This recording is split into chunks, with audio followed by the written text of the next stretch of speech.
AI, it seems like it's everywhere right Yeah. now. But how do we figure out what's real and what's just hype? Yeah, that is the question, isn't it? Especially with AI changing so fast, it can be hard to keep up. That's why we're doing a deep dive into your AI survival guide this time. Mm-hmm. And get this, the author, Sol Rashidi, she's not just some tech person you know. Right. She's actually been doing this for years, leading these AI projects. Yeah, and she brings a really different perspective because of that. And to help us understand it all, we have Anna, who's an expert from University 365. So Saul's background is really fascinating. I mean, she's a C-suite executive now, but she started in sales. Wow. She even worked as a financial advisor. You don't exactly think of AI when you hear those jobs, right? Exactly. But it's one of the things that makes her so good at what she does. I see that. She can connect the business side with the tech side, which so many companies struggle with. Mm. So tell me, how did she get into AI? There's this moment in the book back in 2011 where she's helping IBM launch Watson. Was that a turning point for her? Yeah, it was a real aha moment for her. Before that, she was doing data management, but seeing Watson come to life, it really ignited a passion for AI. So it was seeing the potential, the real-world applications, Mhm. that got her hooked. Exactly. She saw how this tech could actually solve problems, and that's what captivated her. It's amazing how one experience can change your whole career path, right? It really is. And I think for anyone listening, it shows that you have to stay curious and open to new things. You never know where you'll find your passion. Absolutely. Sometimes those connections come from the most unexpected places. Speaking of connecting the dots, Saul has this principle that AI isn't a magic solution. It's not a silver bullet. Yeah. She compares it to learning to ride a bike. Yeah. You're going to fall, you got to get back up and try again. That's a great analogy. It highlights the importance of resilience and being willing to experiment and, learn from mistakes. So how does she recommend we approach AI? She has a 5-step process, right? Yeah, she does. And you can see her practical experience coming through. And it all begins with asking why. Makes sense. It's not enough to just jump on the AI bandwagon just because it's popular, right? Yeah. You need to understand the problem you're actually trying to solve. Precisely. And then it's about pacing yourself. Sol even includes a forecasting method that helps you avoid burning out. And get this, she even considers your leadership style. Seriously, that's so cool. It recognizes that there's no one-size-fits-all approach to AI. Exactly. No one size fits all. So after pacing, it's all about strategy. Sol outlines these 5 common AI strategies, and each one depends on where a company is in its journey and what its goals are. Okay, let's hear them. They sound super useful. Okay, so first we have the efficiency strategy, which is about streamlining things, getting rid of waste. Then there's the productivity strategy, which focuses on doing more with the resources you already have. Okay, I get those. So what about the effectiveness strategy? That was about quality. It's about doing things better, not just faster. So it's optimizing for impact, not just speed. Got it. So that's 3. What are the last 2? So there's the expert strategy. This is about using AI to tackle those really complex problems that need, deep knowledge. Like calling in the AI cavalry. What about the last one? The growth strategy. It's about using AI to get more customers, expand your reach. It's powerful, but it requires a more mature approach, because you're dealing with AI that interacts with the public. Okay, those are all really helpful distinctions.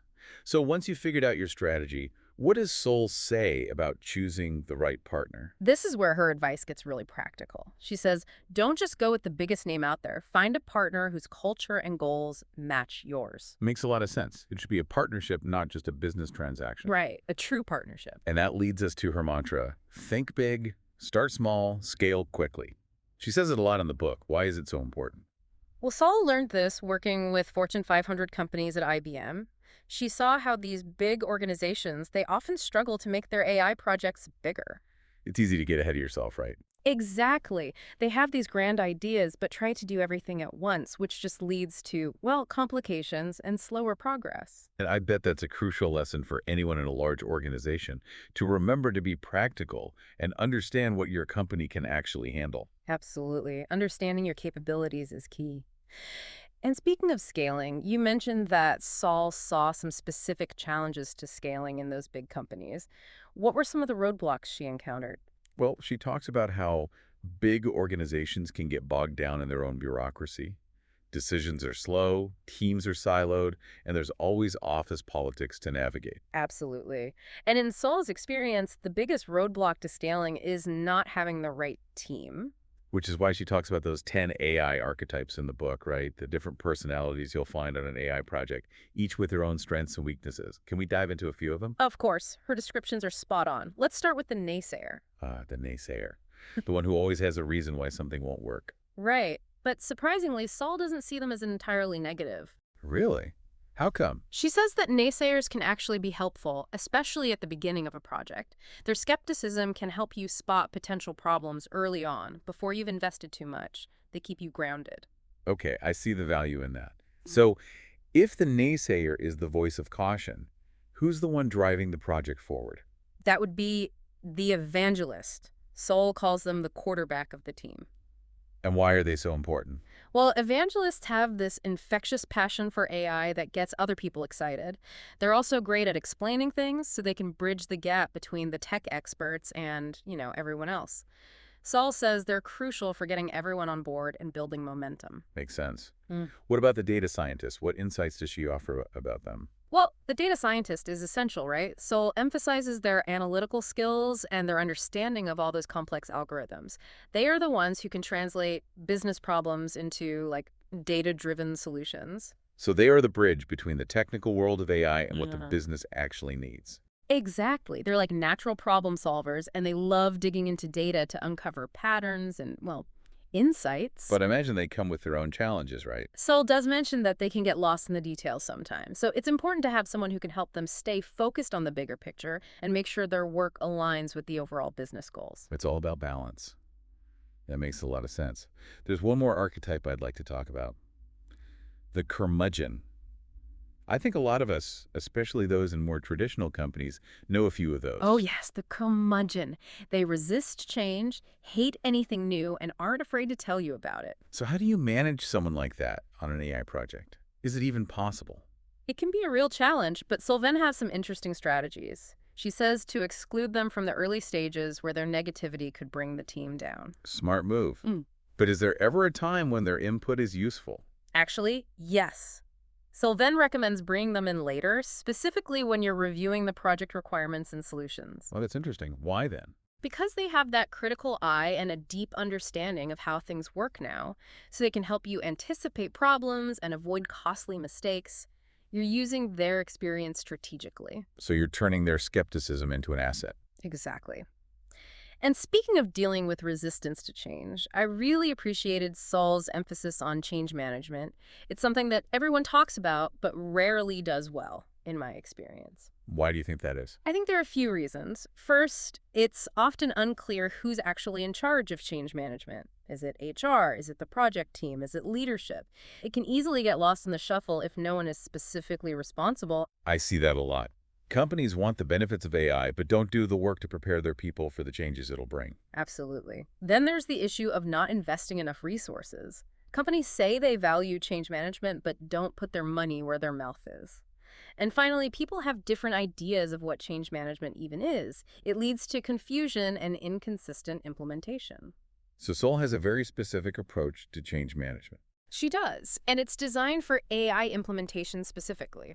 She emphasizes clear communication, actually getting stakeholders involved, and really focusing on how AI will affect people. So it's not just about the tech, but about bringing people along on the journey. Exactly. And Sol has some great tips for doing that. She talks about creating a shared vision, addressing concerns head-on, and providing support throughout the whole process.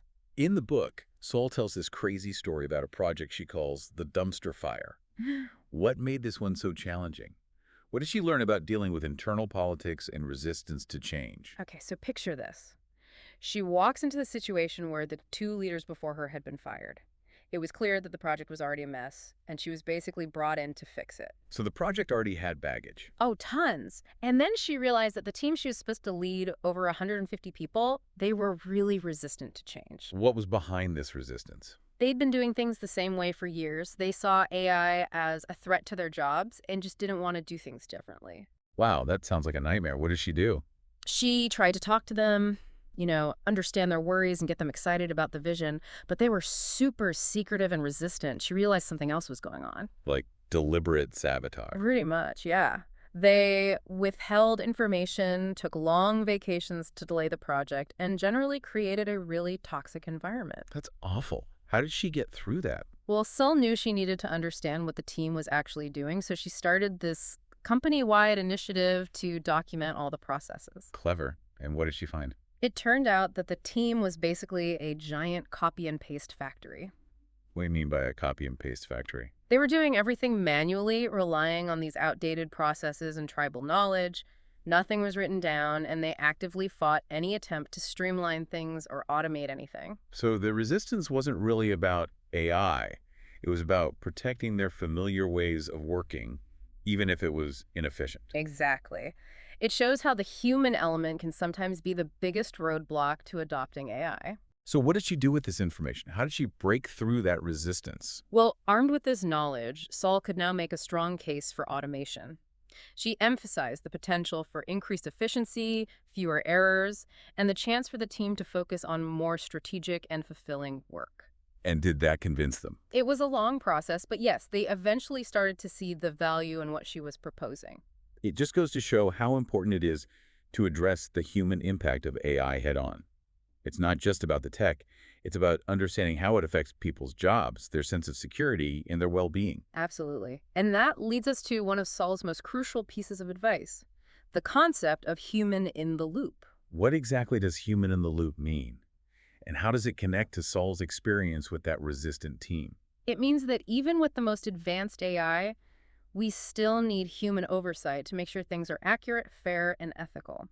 We can't blindly trust AI's output. So Audrey has a pretty wild personal story in the book that perfectly illustrates this. Oh, yes, the story about that 8-page AI-generated article about her husband. Oh, that sounds crazy. Tell me about it. So one morning, Sol is browsing the internet, and she comes across this article titled "The Husband of Sol Rashidi, Unveiling the Man Behind the Name."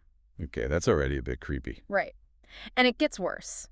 The article was 8 pages long, filled with details about her husband's life, his background, his work, all completely made up by AI. Wait, the AI wasn't just getting facts wrong, it was creating a whole fictional story. Exactly. And it was published without any human fact-checking. I get that AI can write, but how could it come up with all these fake details about someone who isn't even a public figure? That's what's so scary. The AI took bits of information from all sorts of places, social media, company websites, news articles, and wove them into this completely made-up story. Wow, that's impressive and terrifying at the same time. What did Saul do? I bet she was furious. Oh, she was. This wasn't just some random person spreading rumors. It was a company using AI to create content without any regard for the truth. So did she sue them?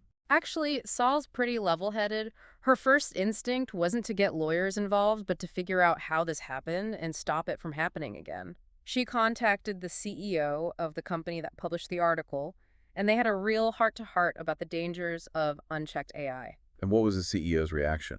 Totally apologetic. He was mortified and had the article taken down immediately. It turned out their marketing team had been using AI to generate content for SEO purposes without any human oversight. It's amazing how things can go wrong when we assume AI can work on its own. That's exactly why Sol's story is so important. It reminds us about human in the loop. We need to double-check what AI produces and make sure it aligns with our values. That's like any powerful tool. It can be used for good or for bad. AI has amazing potential, but we need to guide it with human values and judgment. Absolutely. And this ties in perfectly with Sol's final thoughts on the future of AI. She sees it as this transformative force that will touch every part of our lives, but she also warns that we need to be ready for the challenges that come with it. Okay, let's talk future. Saul talks about a tipping point for AI. Why is AI suddenly so accessible now? What's changed? Sol points to 3 main things that have come together to make this happen. First, we have way more computing power now. We can process tons of data really fast. Second, there's just so much more data available to train AI models, thanks to the internet, social media, and all our devices. Right, we're creating data like crazy. Exactly. And the third factor is advancements in machine learning algorithms. AI systems can learn and adapt in ways we couldn't even imagine before. So it's like all the pieces have finally fallen into place for AI to take off. Exactly. AI isn't some futuristic fantasy anymore. It's a real tool that's being used to solve problems across industries and job functions. So how does Sol see AI impacting different kinds of companies? She breaks it down into 5 categories, right? That's right. She talks about those big publicly traded companies, large private companies, small businesses, startups, and then just your average small business owner. And how do their approaches to AI differ? Well, those big public companies, with their resources and infrastructure, they're often the first to adopt AI. They're investing heavily in research, buying AI startups, and building their own internal expertise. They see AI as essential to staying competitive and growing in the future. It makes sense they have the money and the people to go all in on AI. Right. Then there are the large private companies. They're also investing in AI, but are usually more careful. They focus on practical applications that deliver clear value, and they often work with outside experts to move things along faster. So they're being more strategic and not just following the hype. Exactly. And then you have small businesses who are realizing that AI can help them compete with the big players. They're adopting cloud-based AI solutions, using off-the-shelf tools, and finding creative ways to integrate AI into their operations. That's great. So AI is not just for the big guys. Not at all. Then you have the startups and scale-ups who see AI as part of their DNA. They build AI into their products and services from the very beginning, and they attract top talent in the field. They're often the most agile and innovative, pushing the boundaries of what's possible. They're the disruptors, shaking things up and creating new markets. Exactly. And finally, you have the small business owners who are realizing AI can help them with things like automating tasks, improving customer service, and understanding their business better. They're often using AI without even realizing it, as AI is being built into everyday software. It's becoming much more accessible, even for people who aren't tech experts. Absolutely. And Saul thinks this trend will only continue to grow. So we talked about different types of companies, but what about different industries? So I'll give some really cool examples of how AI is being used in different sectors, right? She does. She covers 10 industries in total, but let's focus on a few that might be interesting to our listeners today. Sounds good. Let's start with agriculture. AI is being used to get the most out of crops, find pests and diseases early, and even manage livestock. Imagine drones flying over fields, collecting data on soil and plant health, and then AI systems using that data to make recommendations on irrigation, fertilizer, and pest control. That's amazing, taking the guesswork out of farming. Exactly. It can help us be more efficient, reduce waste, and improve food security. What about other industries? What stood out to you? I was really fascinated by the examples in healthcare. AI is being used to diagnose diseases earlier and more accurately, personalize treatment plans, and even help with surgery. Imagine AI systems analyzing medical images to spot potential issues that a human might miss, or robots assisting surgeons during complex procedures, making surgery safer and more precise. It sounds like we're on the brink of a healthcare revolution. I think so. And it's not just about treating diseases, it's about preventing them too. AI can analyze our health data, figure out our risk factors, and suggest lifestyle changes to help us stay healthy for longer. So, agriculture and healthcare. What other industries caught your eye? The way AI is being used in retail is pretty incredible. It's being used to create personalized shopping experiences, optimize pricing, and even manage inventory. Think about AI systems recommending products based on your past purchases and browsing history, or adjusting prices in real time based on demand and what competitors are doing. Oh, that's definitely happening. I'm always getting those targeted ads for things I've looked at online. Exactly. Then there's logistics and transportation. We're already seeing self-driving trucks and delivery robots, and AI is also being used to plan better shipping routes, manage traffic flow, and improve safety. So AI is changing how we move goods and people around the world. Precisely. And one of the areas I find most interesting is AI in education. It can personalize learning, give students real-time feedback, and even grade essays. Wow, that's huge. How is it changing how we teach and learn? Imagine every student having their own personalized learning plan based on their needs and how they learn best. AI can track their progress, see where they're struggling, and provide targeted support. That's incredible. It could be a game changer for students who learn differently or need a little extra help. Exactly. It could also give teachers more time to focus on more creative and engaging activities. Okay, so we talked about industries, but what about specific job functions? How is AI changing how we work? That's another area where Sol offers some great examples. She covers 10 different job functions, and I think we should talk about a few that might be particularly relevant to our listeners. Absolutely, let's do it. Okay, let's start with marketing. AI can be used to personalize marketing campaigns, target specific groups of customers, and measure how effective those campaigns are. Think of AI analyzing customer data, spotting patterns, and suggesting the best ways to reach a target audience. Makes sense. Marketing is all about understanding your customers, and AI can do that on a scale that wasn't possible before. Exactly. And it can automate a lot of those repetitive tasks that marketers used to spend hours on, like sending out mass emails and managing social media. So it frees up more time for strategy and creativity. Exactly. Then there's sales. AI can qualify leads, personalize sales pitches, and even help close deals. Think about AI systems analyzing sales data, picking out the most promising prospects, and giving salespeople insights into those prospects' needs and pain points. It's like having a virtual assistant that does all the heavy lifting for you. Precisely. And it can automate a lot of the tasks that salespeople find tedious, like scheduling meetings and following up on emails. Okay, that definitely sounds appealing. What about other functions? The use of AI in customer service is really interesting. AI can answer customer questions, resolve issues, and even offer personalized recommendations. Think of AI-powered chatbots that can handle those routine inquiries, freeing up human agents to deal with more complex issues. So it's all about providing better service, faster responses, and ultimately happier customers. Exactly. Plus, it can also give you valuable insights into customer behavior so you can improve your products and services. So we've got marketing, sales, customer service. What other functions did Sumble focus on? The use of AI in finance was pretty eye-opening. AI is being used to automate financial tasks, detect fraud, and even make investment decisions. Think of AI systems analyzing financial data, looking for patterns and anything unusual, and alerting human analysts to potential problems. So AI is like a financial watchdog, helping companies protect their money and make better decisions. Exactly. And it can automate a lot of those tasks that finance professionals used to spend hours on, like reconciling accounts and processing invoices. So it frees up more time for strategic analysis and planning. Exactly. And finally, it's worth mentioning AI in human resources. AI can be used to find and screen job candidates, personalize training programs, and even manage employee performance. Imagine AI systems analyzing resumes, finding the best candidates, and even doing the initial interviews. Wow, that's a lot of change. Huh. How are HR professionals reacting to AI? Well, there's a mix of excitement and apprehension. Some see AI as a helpful tool, while others worry it will eventually replace them. I understand that AI is definitely changing the job market, and some roles will be affected. That's true.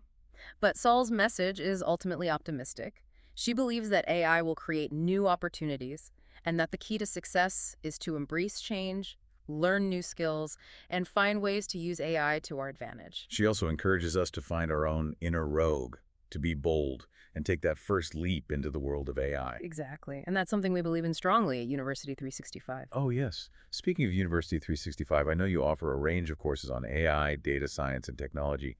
Can you tell us more about how your programs are designed to help professionals adapt to this rapidly changing world? Absolutely. At University 365, we believe that continuous learning is essential for succeeding in the age of AI. Our programs are designed to give professionals the practical skills and knowledge they need to thrive in this new environment.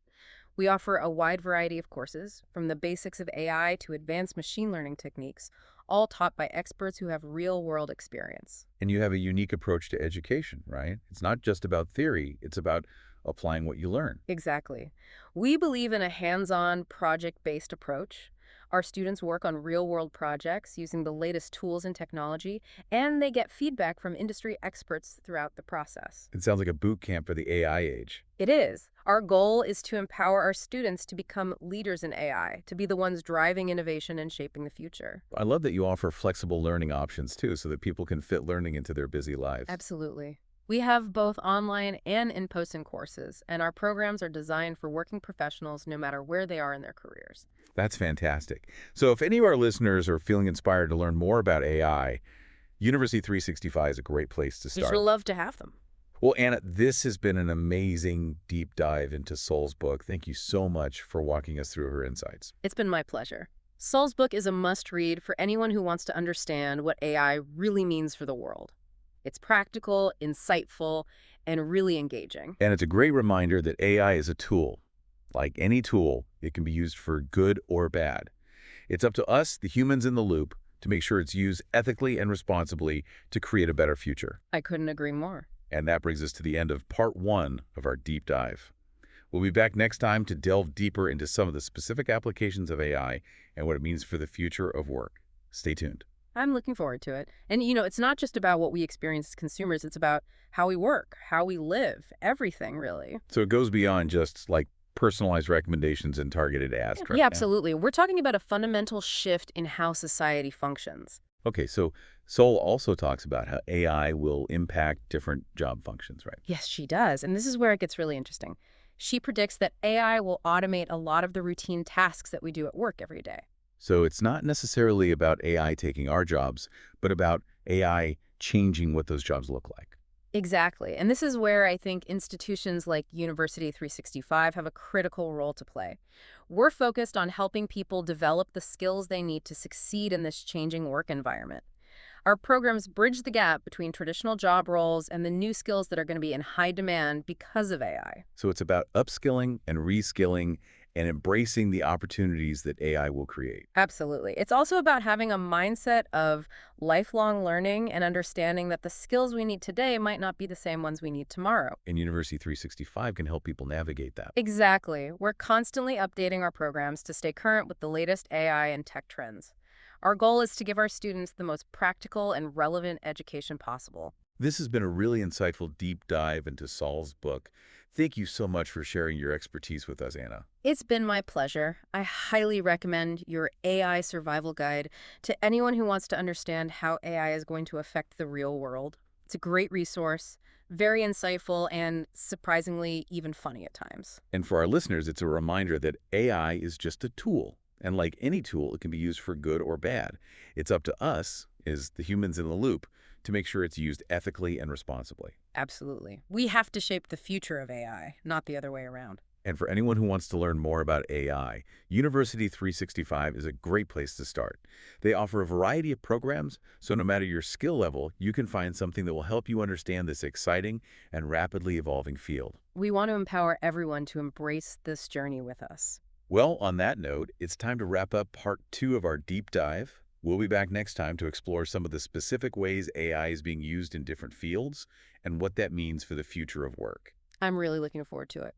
It's crazy to think that something as simple as a marketing campaign could become such a cautionary tale. I know, right?